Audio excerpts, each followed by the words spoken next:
இன்னைக்கு பாரதிய ஜனதா கட்சி வந்து ஒரு நரேட்டிவ் பேஸ்ட் பொலிட்டிக்கல் பார்ட்டியா இருக்கு. உதாரணத்துக்கு இந்த பிரஸ் மீட் ஆரம்பிக்கும் போது நீங்க கேட்டீங்கன்னா பெரியார் அவங்கள பத்தி நீங்க சொன்னீங்க. ஏன் மக்கள் முன்னாடி பாரதிய ஜனதா கட்சியினுடைய ஸ்டாண்டை வைக்க ஆரம்பிச்சிட்டோம். ஆனா ஹெல்த்தை பொறுத்த வரைக்கும் இதான் எங்க ஸ்டாண்ட். கல்வியை பொறுத்த வரைக்கும் பாரதிய ஜனதா கட்சி ஆட்சிக்கு வருதுன்னா தமிழ்நாட்டில் இருக்கக்கூடிய ஒரு குடிமகன் எஜுகேஷன் ஃபீஸ் கட்ட வேண்டிய நிலைமை வராது. அதுவும் நாங்கள் சொல்றோம் எப்படி 2026 ஒரு கல்விக்காக பணம் செலவுப்பட வேண்டிய அவசியம் வராது. அதையும் நாங்கள் செய்து காட்டுவோம்.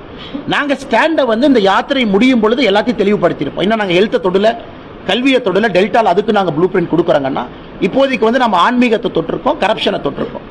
அதனால் இந்த யாத்திரை முடியும் பொழுது தமிழக மக்களுக்கு ஒரு கிளாரிட்டி இருக்கும். பிஜேபினா இதாப்பா ரைட், பிஜேபினா அந்த 5 பாயிண்ட் அப்பா ரைட். அப்ப பிஜேபிக்கு ஓட்டு போடலாமா வேண்டாமாங்கிற கிளாரிட்டி நாங்கள் கொடுக்குறோம். ஒரு பக்கம் மோடி ஐயாவுடைய நல்லாட்சி, இன்னொரு பக்கம் தமிழக பாரதிய ஜனதா கட்சி எப்படி இருக்கும், எந்த தன்மை இருக்கும். அதனால் எங்களை பொறுத்தவரை நாங்கள் தெளிவாக இருக்கோம். வருகின்ற காலத்தில் கிளாரிஃபை பண்ணிட்டு போறோம். அதுல எங்கெங்க ஸ்டாண்ட் அங்கங்க தெளிவு பண்றோம். இன்னைக்கு திமுக ஒரு அசுரத்தனமான அதிகாரத்தை பயன்படுத்தி யாரை வேண்டுமானாலும் மிரட்ட முடியும் என்கின்ற பொசிஷன்ல திமுக இருக்கு. இன்னைக்கு திமுகவை அம்பலப்படுத்தக்கூடிய, ஏன்னா மிச்ச கட்சிகள்லாம் பங்காளிங்கிறாங்க. சில கட்சி இன்னைக்கு பகையாளியா இருக்கக்கூடிய ஒரே ஒரு கட்சி பாஜக மட்டும்தான். பங்காளிகள்கிட்ட அப்புறம் என்ன பேசுறது? ஒரு கட்சியினுடைய முன்னாள் அமைச்சர் இன்னொரு கட்சியினுடைய இன்னாள் அமைச்சருக்கு சர்டிபிகேட் கொடுக்கிறாரு, சூப்பர் அப்படிங்கிறாரு. இதெல்லாம் தமிழ்நாட்டினுடைய அரசியல் வரலாற்றில் நான் பார்த்தது கிடையாது.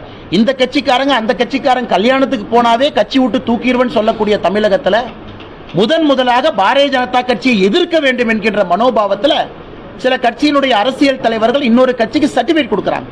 இதெல்லாம் தமிழ்நாட்டினுடைய முன்னாள் ஆளுமைகள் இருந்தா இந்த மாதிரி பேசியிருப்பாங்களான்னு தான் என் கேள்வி. தமிழ்நாட்டினுடைய